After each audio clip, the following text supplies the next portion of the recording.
belangrijkste nieuws uit Curaçao in het Nederland. Access Journaal, vers van de pers.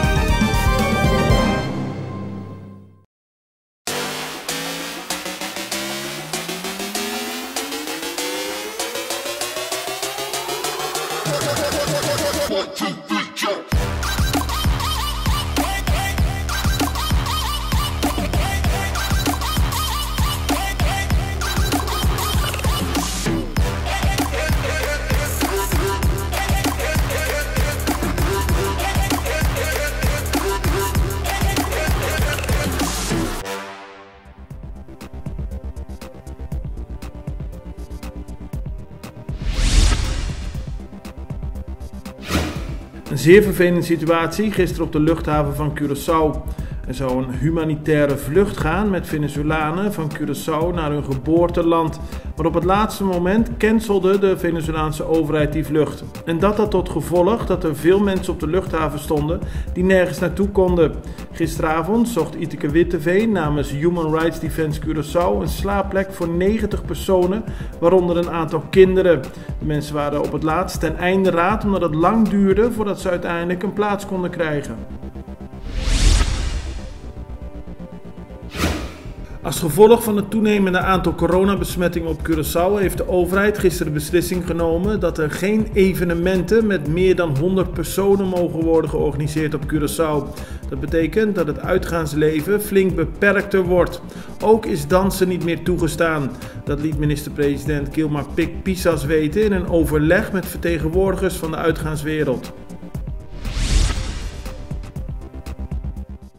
Na Colectra, nós toma tempo para servir ora com mais de comunibo.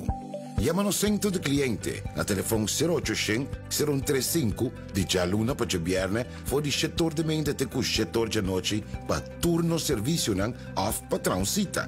Se você traz cita para já sabra, também por hora. Por escolher para trabalhar, riba aqualectra.com e aproveitar a mesura, põe o documento na cerca para visita cerca nós vai mais fácil. Sim, a Colectra su centro de cliente wordt klaar para servir na momento que você come a bo.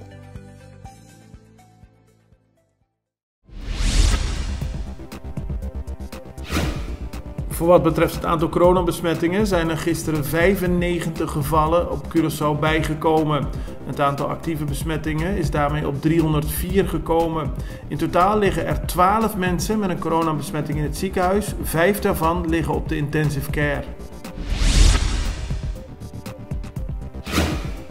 Volgens de voorzitter van de Curaçaose aannemersvereniging AAV, Raymond Yamanika, heeft de sector al meer dan 100 miljoen gulden verloren.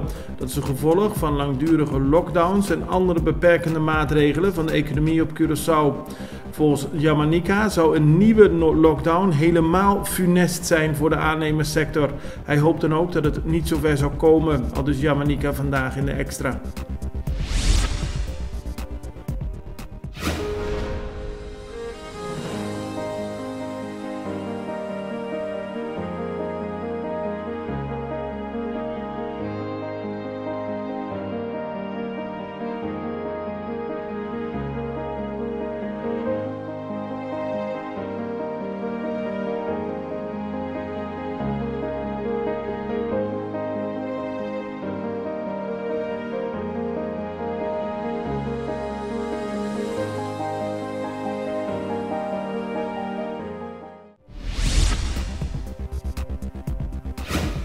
Minister van Financiën, Javier Silvania, heeft gisteren via sociale media laten weten dat er 4 miljoen gulden aan restitutie is uitbetaald.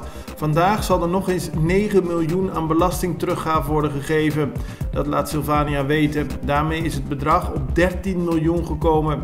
Silvania had al eerder laten weten dat hij zijn best doet nog voor het eind van het jaar restitutie over 2019 te geven.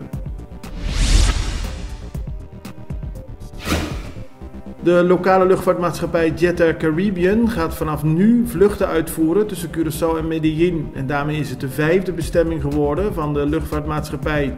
Volgens Jet Air is er veel belangstelling in Colombia, vooral van toeristen en zakenlieden, om naar Curaçao te komen. Bonaire heeft Aruba, Curaçao en Sint Maarten vanaf morgen op de lijst van landen met een hoog risico geplaatst. Dat betekent dat alle bezoekers van Bonaire minstens 48 uur van tevoren een PCR-test moeten laten uitvoeren. Na aankomst krijgen mensen een gratis zelftest. Na 5 dagen moet er tegen betaling opnieuw een PCR-test worden gedaan. Dit geldt ook voor bezoekers uit Nederland. Het belangrijkste nieuws uit Curaçao in het Nederland. Access Journaal, vers van de pers.